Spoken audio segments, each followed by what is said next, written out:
Thank you so much. It is an honor to be here with you all. I want to start by starting off by saying that you don't know what you're missing until you have access to what that could be. This was something I would grow to learn and how I now understand my relationship with being outdoors and in nature. With the access I had been given as a child, I was led to spaces largely dominated by cis white men.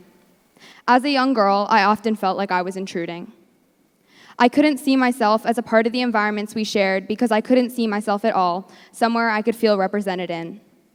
Nature felt like something that I was fortunate enough to be able to visit, but not something that could be accessed by everyone.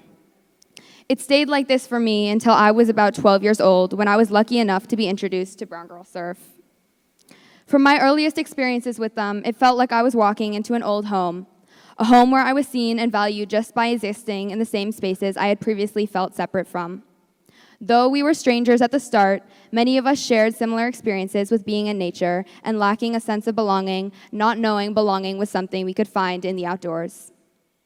As I continued to be a part of Brown Girl Surf, I started to understand that where people could be allowed the same opportunities, each individual may need different resources to support their experiences and enjoyment of them.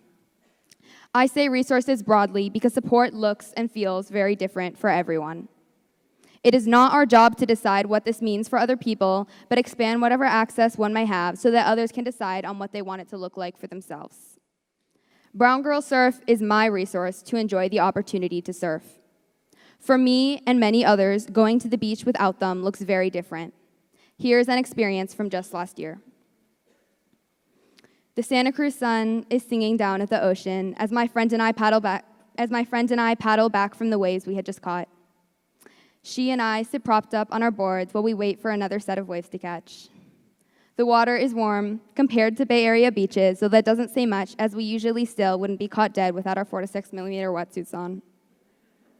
In this moment, I am busy admiring how the sunlight trickles its way to us over the ripples in the ocean, when a man we have never met paddles up to my friend. He introduces himself by grabbing my friend's surfboard in his fists. He says he can help her to surf. She is a surfing instructor. She politely declines this offer. He attempts to push her into a wave. She has said she is fine multiple times at this point. The sun is no longer warm, it is hot, and our smiles have melted from our faces. When I think back on this, I remember feeling very competitive after this moment. We both did.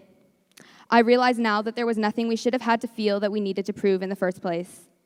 There was nothing we should have had to prove because we deserved to be there just as much as he believed he did. Leaving the beach that day, that encounter reminded me of the internalized feelings I had as a younger girl trying to experience the outdoors. I felt like I was taking up space I wasn't meant to be in, a reality he only confirmed. Before Brown Girl Surf, interactions like these made up my entire experience with surfing, and at one point I remember thinking, this is all there's going to be. With Brown Girl Surf, though, we are able to understand this doesn't have to be our relationship with the outdoors, and together we have the power to redefine and reclaim our own experiences in these spaces. Access is a complicated and necessary conversation. It is most important to consider who has access to the physical environments themselves and who has access to these conversations to begin with. You cannot advocate for what you may want or what you may need if you don't even know it exists. Prior to being introduced to Brown Girl Surf, I didn't know that there was something I was missing. There is a big, big difference between being in a space and being a part of one. Without Brown Girl Surf, I don't think I would have learned how to distinguish this for myself. One of the moments I notice this distinction the most is my favorite part of a surf day, what we call a bottom check. This is where we look for rocks or drop-offs or anything that could be hazardous beneath the water. We all stand in a line, hand in hand. Though where we surf, Half Moon Bay, is warm even on foggy days, I can never tell if it's from the warmth of the sun or the warmth in my chest during these moments.